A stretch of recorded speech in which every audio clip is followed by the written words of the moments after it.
Graças a Deus, graças a Jesus, mais uma vez estamos aqui reunidos nessa santa oportunidade de estudar o Evangelho do nosso Mestre Jesus.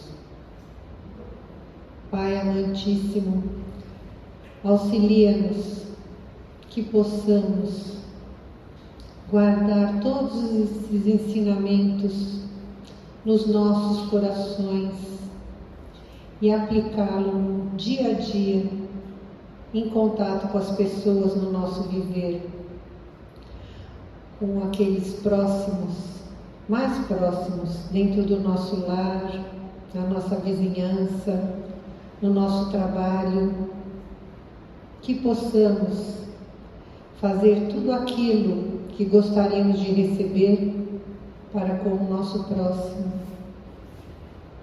que tenhamos amor no nosso coração, compaixão no nosso coração, para viver e receber tudo aquilo que gostaríamos de receber.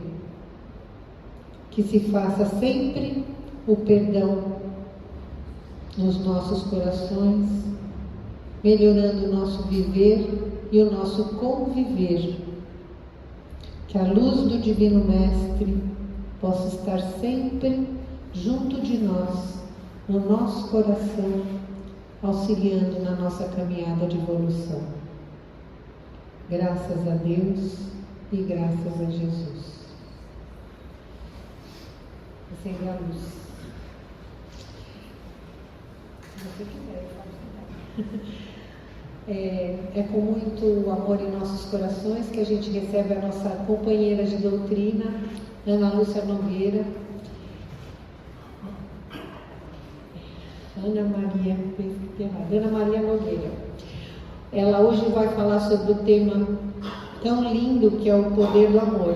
Ela é colaboradora e oradora do Lar Espírita Caminho do Cristo, aqui em Santos. Vamos envolvê-la com todo o nosso amor. Ela que é tão dedicada à doutrina e hoje nos auxiliou tanto que ia ser um outro palestrante que não passou bem e ela veio para nos auxiliar. Então vamos envolvê-la com todo o nosso amor. Tá?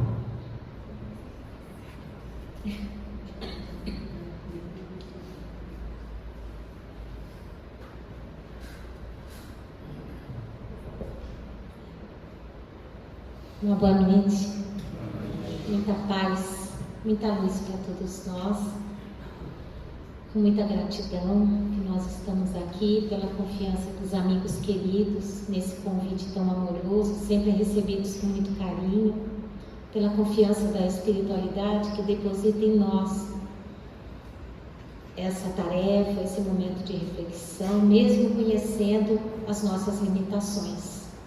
Por isso que nós não devemos nos furtar ao labor. Às vezes a gente costuma observar que não estou preparado para isso, nem para aquilo, mas quando a espiritualidade nos faz o convite, temos que pensar no que está por trás. O convite é feito por uma pessoa só, mas existe um grupo que nos faz um convite ao labor, ao trabalho, e isso é evolução. Laborar é evolução. Muito bem, hoje eu trago para vocês algo que é contado no livro No Mundo Maior e no capítulo 4, intitulado Estudando o Cérebro. Lá na nossa casa, no Caminho do Cristo, nós estamos já no sexto livro, que é Libertação. Estamos em sequência estudando as obras de André Luiz e, nossa, cada vez que a gente lê, acaba aprendendo alguma coisa ou ampliando, a nossa mente com relação à vida. Então, nesse capítulo 4, Estudando o Cérebro, e é um livro todo dedicado às distonias mentais. A depressão, a esquizofrenia, a bipolaridade, é muito interessante. E aí no livro fala do trabalho que a espiritualidade tem, muitas vezes, para não permitir que aquele irmão adentre aquela situação. Aí nós vamos nos lembrar que eles sempre nos chamam a atenção de que muito do que nós vivenciamos não foi por causa de uma outra existência, não foi por causa da existência anterior, foi por causa dessa mesma.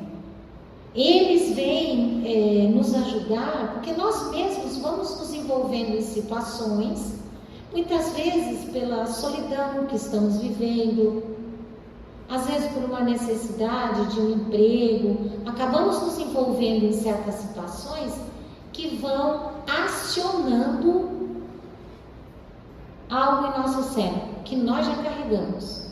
Então, olha como é que é importante nós estarmos atentos ao nosso estado mental.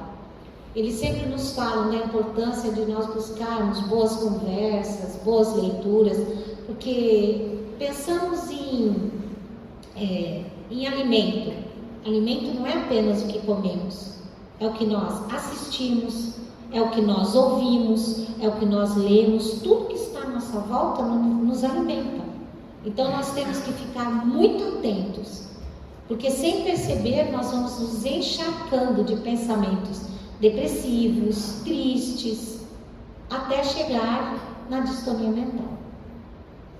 E aí, nesse capítulo, Estudando o Cérebro, ele conta a história de Pedro e Camilo. Pedro, ele era um tutelado do Camilo. Então, imagina que esse livro foi escrito na década de 40 e ele conta a história de um rapaz pobre que foi acolhido por um homem que já tinha um pouco mais de posses. Esse homem tinha uma família. Ele era um bom homem, um homem honesto, trabalhador, dentro daquele mundo que ele vivia. E o Pedro foi acolhido por ele e o Pedro começou a trabalhar com ele, ainda garoto. Então ele recebia tudo que ele precisava, alimento, procurou levá-lo a estudar, não lhe faltava nada. Mas o Camilo nunca lhe pagou um salário. E o Pedro ficava inconformado com isso. Então os anos foram passando, até que um dia, Pedro, que já estava assim agastado com aquela situação, queria se desvincular daquele momento que ele vivia, queria ter uma vida, também queria ter o seu negócio, o seu comércio. Ele vai pedir a Camilo que ele lhe pague o que ele lhe deve. E Camilo lhe diz: estás louco? Como que eu te devo alguma coisa? Você está aqui, eu te ajudo, não lhe falta nada, nem alimento, nem lugar onde ficar, você tem emprego, mas eu trabalho sem receber nada, ele disse. E o outro se negou. Começou uma discussão e estavam somente os dois, já depois do trabalho. Começou uma discussão e num átimo de loucura, Pedro o agride e Camilo morre. Ele é assassinado por Pedro. Bom, imagina a situação. Pedro na hora pensou: acabou a minha vida aqui. Mas na mesma hora, ele já pensou em dar um jeitinho. E foi o que ele fez. Ele deu um jeito de parecer que ele havia sido assassinado no momento, um latrocínio, um roubo seguido de morte. Arrumou lá os lugares. Ele conhecia o segredo do cofre, abriu, pegou uma boa quantia que ele achava que ele merecia e deixou o resto lá. E nisso ele voltou para o seu quartinho, para o lugar onde ele vivia. Até que a esposa do Camilo buscou, perguntando pelo marido, e ele lhe disse que não sabia e levou-a até o local, dizendo que ele havia saído de lá e ele estava bem. Quando ele chega, o homem está morto. E aí foi aquele desespero, chama a polícia. E a polícia, com as suas limitações nas investigações, não conseguiu determinar que ele havia sido o assassino, mas foi determinado que foi um latrocínio. Faltavam várias coisas, tudo. Foi aquela loucura. E Pedro se safou desse assassinato. Aí nós vamos na questão 621 do Livro dos Espíritos, que fala: onde estão gravadas as leis de Deus? E a resposta da espiritualidade: na consciência. Eu não preciso ser condenado pelo homem. Tem isso aqui, ó. Fala a verdade. Toda vez que a gente vai fazer uma coisa errada, tem algo que avisa você: não faças isso. Está errado. Nós fazemos porque queremos, porque muitas vezes somos personalistas. E Pedro, achando que tinha direito àquele dinheiro, se safa da situação. Depois do período de perturbação do Camilo lá no mundo espiritual, ele acordou e ele se lembrou de tudo. E adivinha o que ele fez? Se aproximou de Pedro. Pedro carregava dentro dele a culpa, porque ele também não era uma pessoa má. Então ele tinha aquilo na cabeça, que aquilo havia sido muito errado, o que ele fez. E com essa culpa, o Camilo foi se aproximando dele e promovendo uma vingança gigantesca. Aquele rapaz havia tirado a sua vida, havia subtraído ele de sua família e ele não podia perdoar. A partir dali, Pedro não teve mais sossego.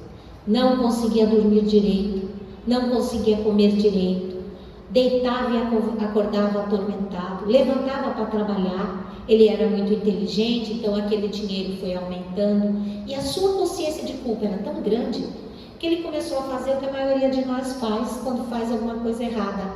Vai lá e arruma um jeitinho de fazer uma doação, de ajudar alguém, meio que para minimizar a consciência. Só que foi um assassinato.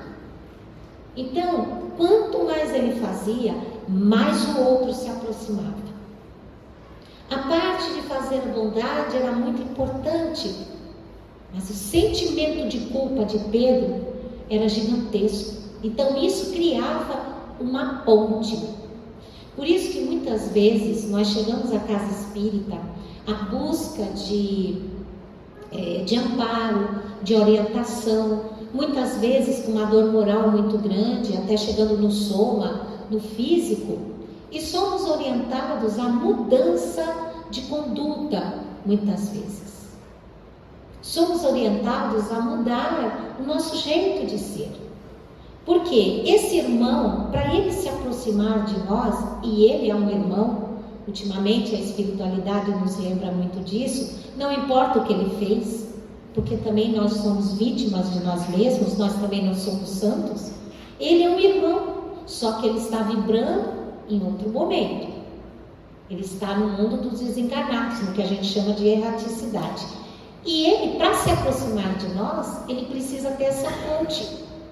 E essa ponte muitas vezes é a culpa, é o jeito egoísta de nós sermos, é sermos orgulhosos, maledicentes. Então tudo isso vai criando uma ligação com eles, que vai sendo potencializada quando a gente relaxa e vai deixando. Então a gente busca ajuda, chega aqui, recebe o acolhimento. Quando eu começo a estabilizar, numa noite como essa, que está mais friozinho, eu estou cansado pra caramba, eu fico em casa. Eu digo, não, hoje eu não vou. Estou muito cansado, porque eu já estou um pouquinho melhor. É onde a gente começa a relaxar. E é onde a espiritualidade nos chama a atenção que a gente não deve fazer isso. Ficar mais atentos do que nunca. Mas voltando aos nossos amigos, os anos passaram, ele ajudou a viúva, ajudou os filhos da viúva, conseguiu encaminhá-los, os anos foram passando, mas ele não tinha um minuto de paz. E tanto Camilo se aproximou dele, que quando no livro nós temos um instrutor calderário que passa aquele tempo com André Luiz, levando-o a vários lugares, esse estudando o cérebro, aparece ele chegando num hospital. Quando Pedro já se encontrava num estado deplorável, já num estado de subjugação. Pedro já havia mudado de cidade. Pedro já havia casado, tido filhos. Era conhecido como filantropo, uma pessoa boa que fazia caridade, mas ele começou a perder a sanidade mental.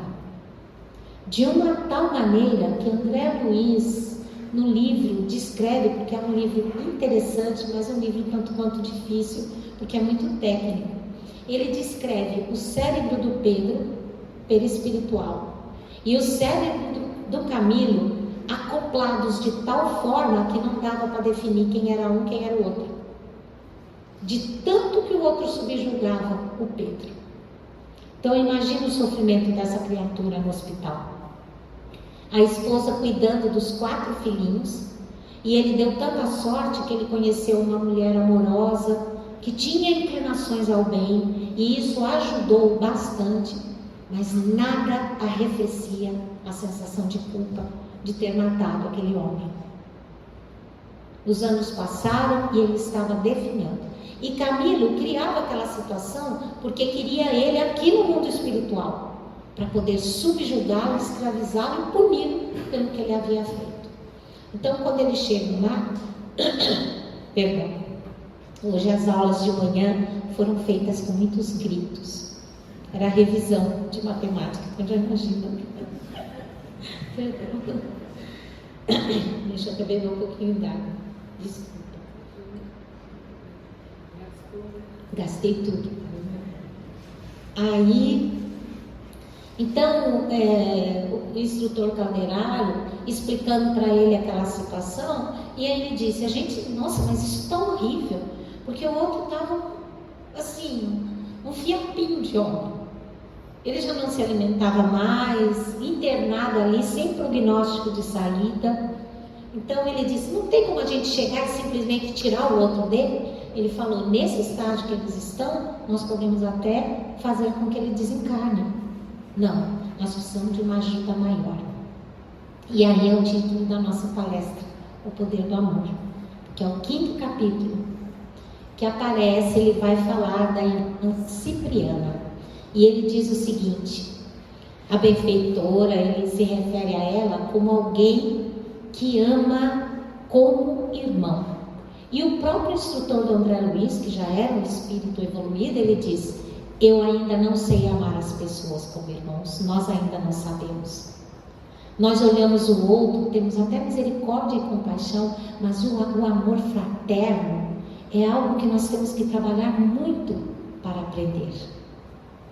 E então ele diz uma frase muito linda: o conhecimento, que é tanta bagagem que a gente tem, ela cura por fora, mas o amor cura por dentro. E eles precisavam de uma ajuda muito poderosa, porque na verdade ali eram os dois, algozes e vítimas de si mesmos.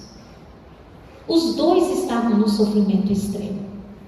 Ah, coitado do Pedro, ele está se arrependendo, ele tentou ser melhor, está encarnado, mas ele havia cometido um erro. E ah, coitado do Camilo, que desencarnou sem aprender a perdoar, seguir em frente, procurar deixar passar o que tinha acontecido. Então eles vão à busca da irmã Cipriana, e o título, O Poder do Amor, porque ela chega.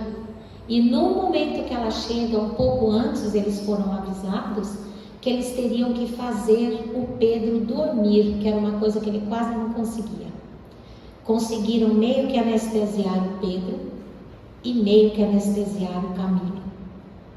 E aí ela chega. E com o amor envolvendo aquele momento, até o local onde ele estava, tal era o amor.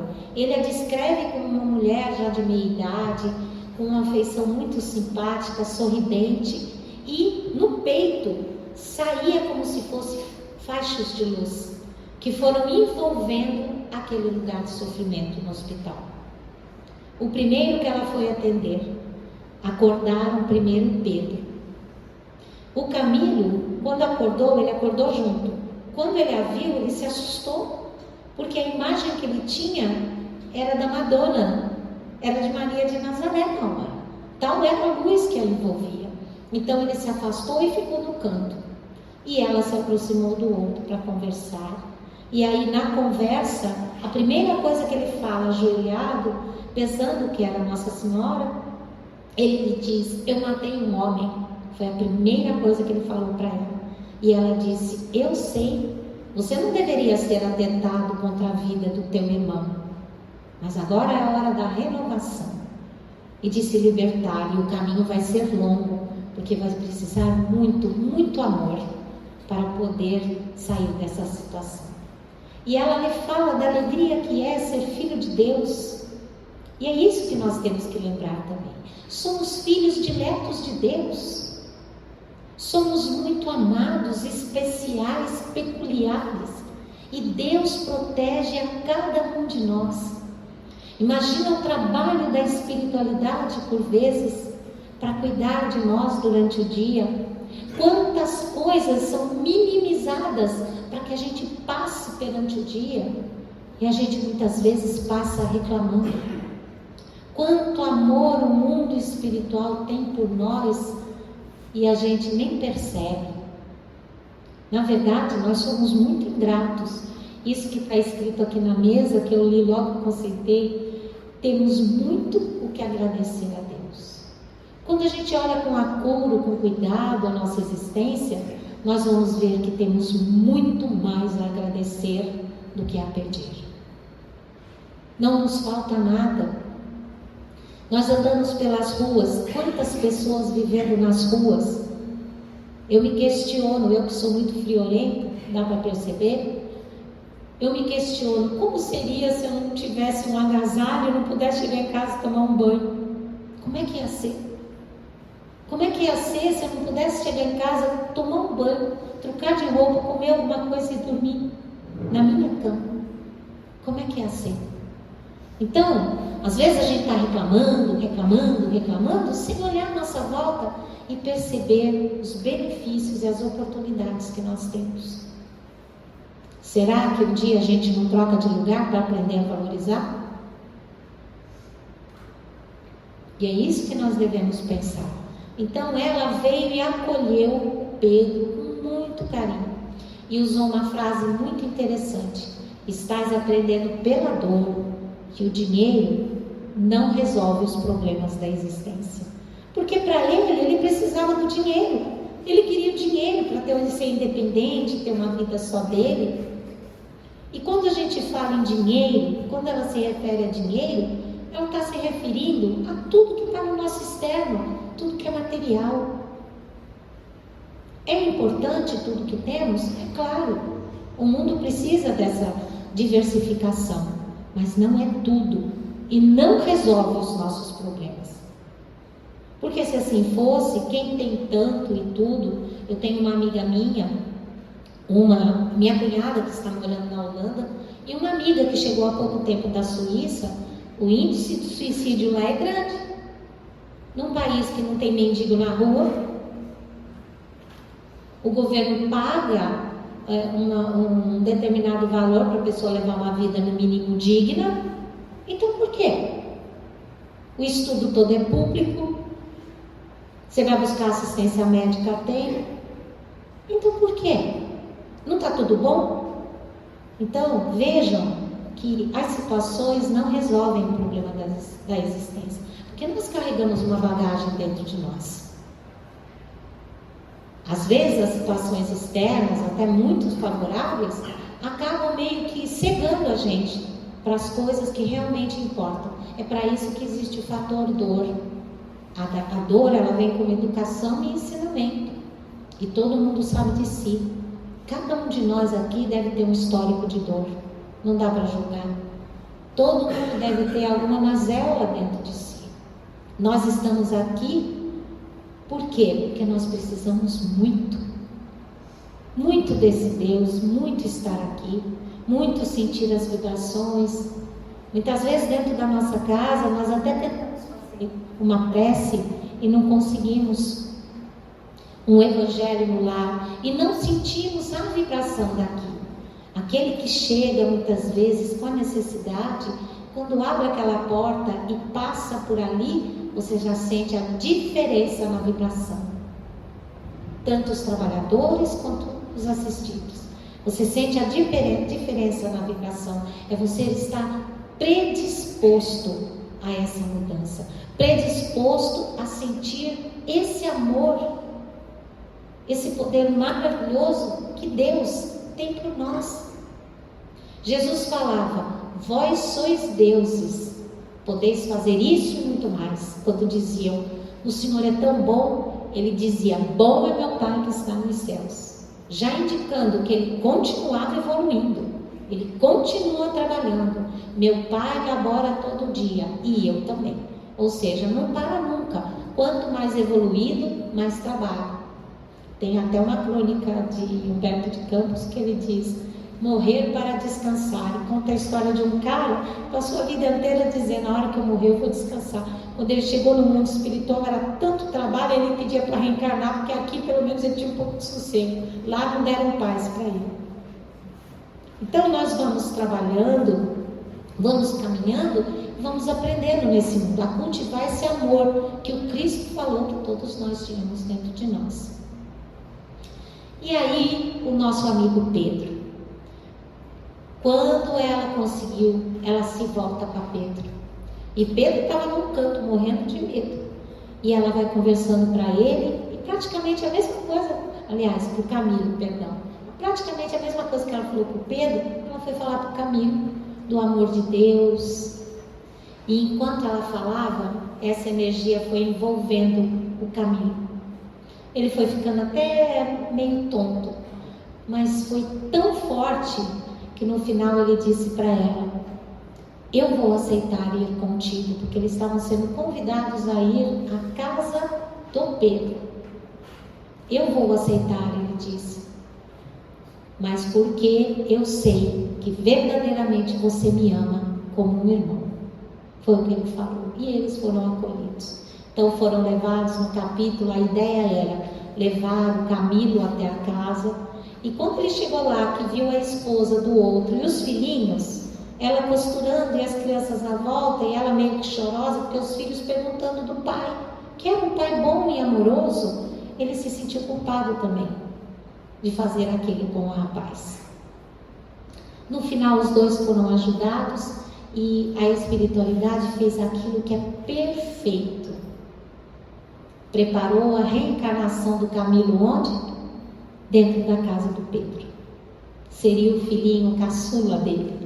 Ele retornaria como filho do Pedro, para que o Pedro recebesse, para que essa fortuna que ele achava que perdeu voltasse para suas mãos, porque nada é nosso mesmo, é tudo transitório, passa de uma mão para a outra. Então eles estavam armando essa situação para que os dois pudessem se reconciliar.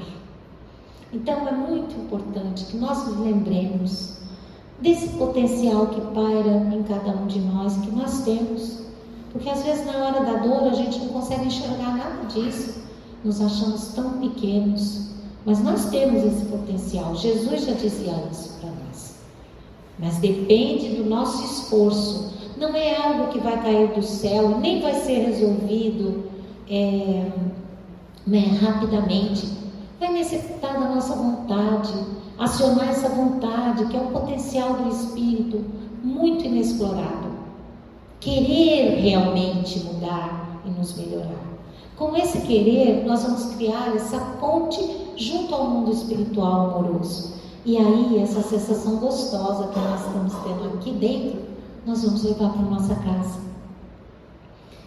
No dia a dia, paulatinamente, trabalhando em cada detalhe. Porque às vezes a gente pensa em mudanças e pensa em coisas muito grandes, mas não é. É no pequeno. É olhando o detalhe. Na pergunta do Livro dos Espíritos, a 919A, que ele fala assim, que ele pergunta, aliás, é uma explanação de Santo Agostinho, que ele dá aquela diretiva de como a gente deve fazer. Aquele momento à noite, quando você deita, faz a sua prece, começa a fazer uma avaliação do dia inteiro. O que você fez o dia inteiro? Quais foram as suas reações? É assim que a gente começa a mudar. Não, isso não foi legal. Isso foi, no início ele diz que é mais difícil, mas depois você começa a lembrar de muita coisa. E começa a mudar a postura diante da vida. E a gente muda a postura e faz a reforma íntima para quê? É para o outro? Ninguém veio guerrear com o outro. Ninguém veio guerrear com a carne. Ninguém veio guerrear com o marido, com a esposa, com o irmão, com o amigo, com a profissão, não. Mas a maior guerra é com a gente mesmo. Porque os problemas são nossos. Por isso que nós vemos pessoas que têm muito e vivem num desequilíbrio ou se sentem infelizes e depressivas, e vemos pessoas que não têm nada, com um sorriso no rosto. Eu sempre lembro dos meus filhos, eles sempre gostaram muito de ver os lixeiros na rua. Eles adoravam, queriam que eu comprasse bombom, sabe? Eu vivia dando presente para os lixeiros. E o que chamava a atenção? Alguém já viu um lixeiro mal-humorado? Já viu um lixeiro de cara feia? Eles estão sempre ajudando a gente na rua, para a gente passar. Oi, e aí? Dá um sorriso, dá um tchauzinho. Eu nunca vi. Nunca vi. Então, são pessoas que têm uma profissão mais difícil e a gente não vê ninguém de cara feia. Então, que nós possamos trabalhar isso. Lembrando que quando a gente faz isso, a espiritualidade começa a se aproximar de nós, conviver conosco mais proximamente, viver conosco dentro dos nossos lares, e a gente começa a ser muito feliz e viver em paz, que é o desejo de todos nós. E que Jesus ampare os nossos propósitos de servir em nome do amor. Gratidão imensa por me ouvirem na noite de hoje. Paz e luz a todos, sempre.